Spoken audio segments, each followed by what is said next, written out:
Bonjour et bienvenue à vous sur actuantique.com, Nicolas Venance. Alors, la 50e solitaire du Figaro a pris fin ce week-end à Dieppe. Devant moi, dans le bassin du port de Plaisance, les 47 Beneteau Figaro 3 qui ont participé à cette course exceptionnelle. Un bateau exceptionnel, un bateau qui a été skippé soit par des spécialistes du circuit Figaro, mais également par des navigateurs plus chevronnés qui ont décidé de revenir en Figaro pour prendre plaisir à skipper ces bateaux exceptionnels dotés de foils. Et puis également des skippers plus novices, des bisus. Et je vous propose justement de rencontrer une bisute, Cassandre Blandin, qui va nous parler de cette expérience. Cassandre, bonjour. Bonjour Nicolas. Alors Cassandre, vous êtes une vraie bisute sur cette solitaire du Figaro, parce qu'avant de vous aligner, vous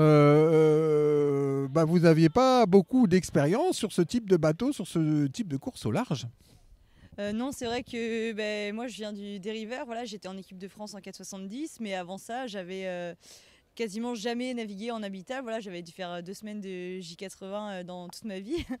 Et voilà, et donc 1 ou 2 nuits en mer, j'ai fait 3-4 navigations en Figaro 2 et c'est tout. Voilà, ça résumait un peu mon expérience de l'habitable. Donc c'est pour ça que je me suis dit, justement, il faut pallier à ce manque et il faut que j'arrive à avoir une super expérience de la course au large. Donc pourquoi pas me lancer là-dedans. Et justement, j'étais habituée au niveau du dériveur avec l'olympisme. Et là, je me suis dit, j'ai envie du haut niveau de la course au large avec le circuit Figaro. Alors Cassandre, elle s'est passée comment cette course, cette 50e solitaire du Figaro, votre toute première solitaire? Elle a été riche, très très riche en expérience et en apprentissage. Voilà, moi, de toute façon, j'y venais vraiment sans prétention. Voilà, on a eu les bateaux assez tardivement dans la saison, voilà, parce que j'ai rejoint du coup le duo mixte créé par Marc Guillemot, sponsorisé par Klaxoon et Wellness Training, qui nous permettent du coup d'avoir une saison sur 2 ans. Et donc on a eu malheureusement les bateaux que fin mars, donc le temps de les préparer et de pouvoir naviguer un petit peu. On a pu naviguer peut-être qu'une dizaine de jours maximum avant de se lancer sur le circuit. Donc c'est vrai que voilà, très très peu d'expérience, donc j'y allais vraiment sans prétention. Mais du coup j'ai appris vraiment énormément de choses. J'ai vécu plein de premières nouvelles situations pour moi. Voilà, mon premier orage sur l'eau de nuit, mon premier passage du Rat-Blanchard, l'apprentissage du courant, du vent sur du long terme, sur la météo à long terme, les placements dans la flotte à long terme. Donc voilà, malheureusement pour moi, la première étape, j'ai pris un cargo au bout du 4e jour parce que je me suis endormie de fatigue sans me rendre compte. Donc voilà, ça n'était pas de chance, ça m'a un peu zappé mes 2 premières étapes. J'ai pas pu courir à cause de ça, j'ai pas pu aller en Irlande. J'étais très déçue. Mais bon, j'en ai tiré des leçons et je suis repartie pour la 3e. Et là où j'ai réussi à faire plusieurs accroches dans l'étape 3 et 4 du top 20. Donc j'étais super contente. Bon, j'ai pas réussi à le tenir parce que j'avais pas encore assez de réflexes. J'ai fait plein de petites erreurs qui m'ont fait reculer. Mais après, j'ai fait des belles percées. Donc j'étais super contente de moi. Et maintenant, je me dis que c'est positif pour la suite, que j'ai toutes ces choses que j'ai apprises. Alors Cassandre, il est comment à skipper ce Beneteau Figaro 3? Alors en off et en on, c'est quoi ses forces, ses faiblesses par rapport à un 470? On va même pas le comparer, mais par rapport à votre expérience de la voile sur les plus grosses unités. J'ai pas beaucoup d'expérience sur les plus grosses unités, mais non, justement, moi j'aime bien les comparer au 470 parce que j'ai l'impression que c'est un peu un gros dériveur à manier. Bon, après, évidemment, il y a un peu moins de réactivité à la barre, dans la pétole, tout ça, c'est un peu plus lourd, un peu plus mou, mais je trouve que c'est un bateau qui est très agréable à manier, il est assez réactif, le foil il rend le bateau je trouve assez équilibré et personnellement quand il y a 30 nœuds je suis plus à l'aise sur un Figaro 3 que sur un 470 justement, il y a beaucoup plus de stabilité et après non moi vraiment je le trouve agréable, il accélère bien et voilà, en tout cas je prends du plaisir à naviguer. Après c'est vrai que dans le désert un petit peu plus mou il est plus difficile voilà, à prendre en main, de réussir à avoir des sensations, c'est pas forcément évident. Les fois, il traîne un peu plus dans l'eau.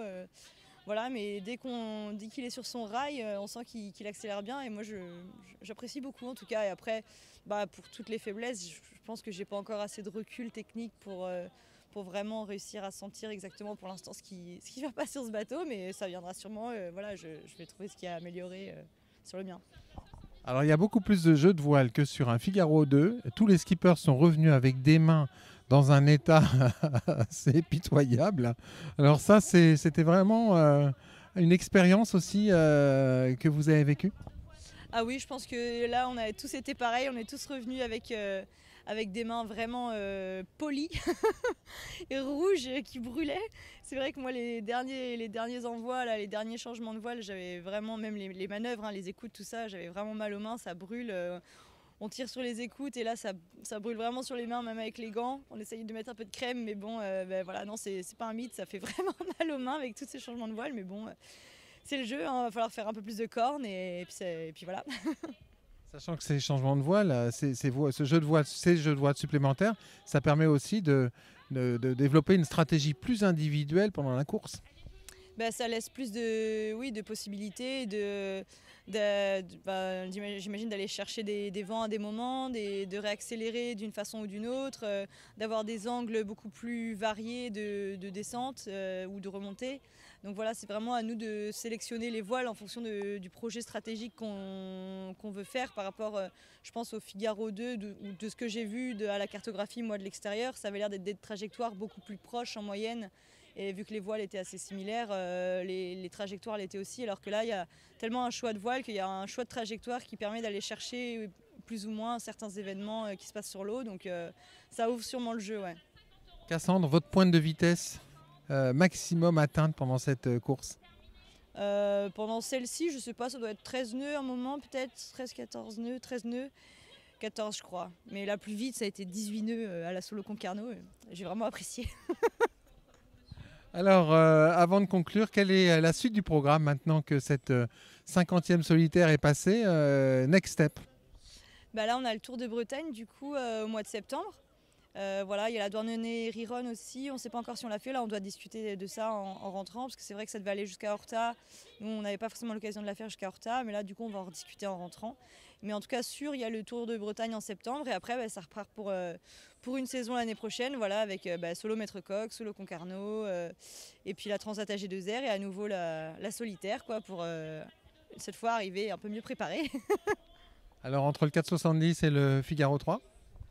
Oh bah, j'aime bien les deux, j'ai pas de préférence honnêtement. C'est deux expériences complètement différentes de la voile et elles sont assez complémentaires au final. Et j'apprécie tout autant les deux. J'aime la régate rapprochée comme la course au large où je commence à vraiment prendre du plaisir et à me prendre au jeu. Voilà, c'est vrai que c'est encore des stratégies que je découvre, mais les deux sont très intéressantes. Donc pour l'instant, j'ai pas de préférence. Merci beaucoup, Cassandre. Bah, merci Nicolas.